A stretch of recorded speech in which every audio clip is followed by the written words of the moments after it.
नमस्कार किसान साथियों, हमारे YouTube चैनल नॉलेज दुनिया में आपका स्वागत है। इस वीडियो में आपको बताएंगे कि अप्रैल के महीने में आप कौन कौन सी खेती लगा सकते हैं जिससे कि आपको मोटा मुनाफा कमाने का अवसर मिले। और दोस्तों, यदि आपने अभी तक हमारा चैनल सब्सक्राइब नहीं किया है तो पहले सब्सक्राइब कर लीजिए और नोटिफिकेशन भी ऑन कर दीजिए, जिससे कि हमारे आगे के वीडियो आप तक समय समय पर पहुंचते रहें। दोस्तों, अप्रैल के महीने में गर्मी का प्रकोप होता है। इस समय जो आप खेती करते हैं वह गर्मी की खेती होती है। इस समय आप लौकी की बुआई कर सकते हैं।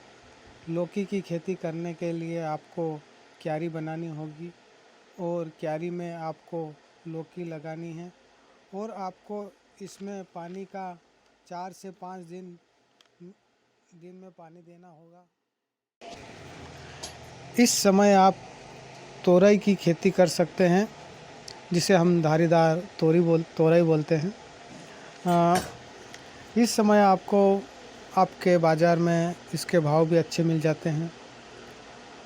इस समय आपको 50 से 70 रुपये के भाव इस समय आप तोरई की खेती कर सकते हैं, धारीदार तोरई जिसे हम बोलते हैं। इस समय आपको बाज़ार में भी अच्छे भाव मिलते हैं। इस समय आपको 50 रुपये से 70 रुपये के करीबन आपको इसके भाव मिल जाते हैं। अगर आप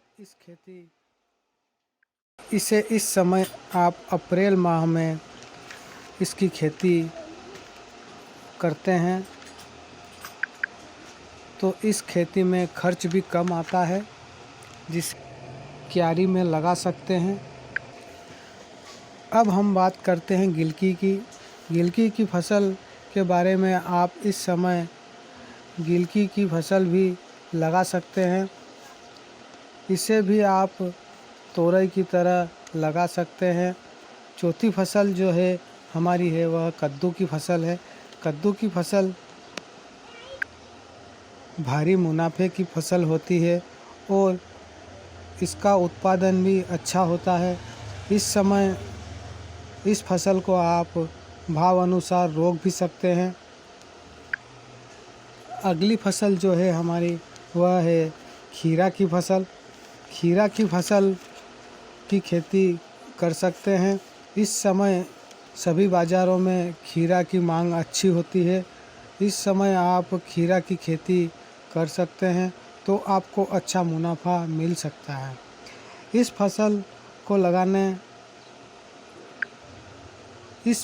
लगाते हैं तो 30 से 40 दिन में यह चालू हो जाती है। यह खेती 2 से 2.5 महीने की खेती होती है। और दोस्तों, इस समय आप टिंडे की खेती कर सकते हैं। टिंडे की फसल देसी टिंडा जिसे हम बोलते हैं, देसी टिंडा यदि अप्रैल के महीने में लगा लेते हैं तो आपको टिंडे के भाव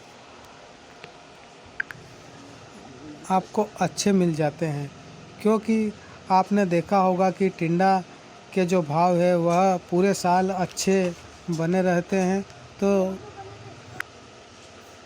तो देसी टिंडा आप ज़रूर लगा लीजिए।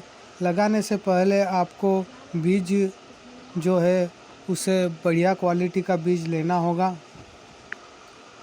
और दोस्तों, आप अप्रैल के माह में करेले की बुआई कर सकते हैं। करेले की भी खेती आप कर सकते हैं। करेले की खेती अच्छी मुनाफे की खेती होती है। अब हम बात करते हैं सब्जी वर्गीय फसलों के बारे में, जिसे हम सब्जी बोलते हैं। यह जो भी फसल है वह चुनिंदा फसल है। इस अप्रैल के महीने में आप बैंगन की फसल लगा सकते हैं।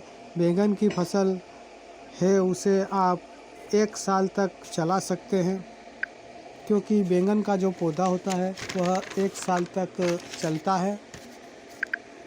आजकल बैंगन की फसल में इतनी वैरायटियां हो गई है कि आप इस फसल को लगाकर बहुत सारा उत्पादन ले सकते हैं और बैंगन से अच्छा खासा मुनाफा कमा सकते हैं। और दोस्तों, आप अप्रैल के महीने में भिंडी की फसल भी लगा सकते हैं। भिंडी की जो फसल जब आप अप्रैल के माह में बोते हैं, आपको इस समय भिंडी में ज़्यादा बीमारियां भी नहीं आती, जिससे आप कम समय में अच्छी भिंडी का उत्पादन ले सकते हैं। जो भिंडी आप अप्रैल माह में बोते हैं, उसके भाव मंडियों में भी आपको 50 से 80 रुपए के बीच मिल सकते हैं। इस समय आप टमाटर की बुआई कर सकते हैं। टमाटर बारिश के मौसम में लगना चालू हो जाते हैं। इस समय टमाटर के भाव भी आपको मंडियों में अच्छे मिल जाते हैं। इस समय अप्रैल में आप हरी मिर्च की बुआई भी कर सकते हैं। इस समय जो आप हरी मिर्च की बुआई करते हैं, वह मिर्ची तैयार भी जल्दी हो जाती है और इस समय आपको मिर्ची के भाव में भी अच्छी तेज़ी मिल जाती है। मंडियों में इसके भाव 50 से 80 रुपए केजी तक बने रहते हैं दोस्तों। और आप अप्रैल के महीने में और भी कई तरह की फसलें जो होती है, उन्हें आप लगा सकते हैं। और दोस्तों, यदि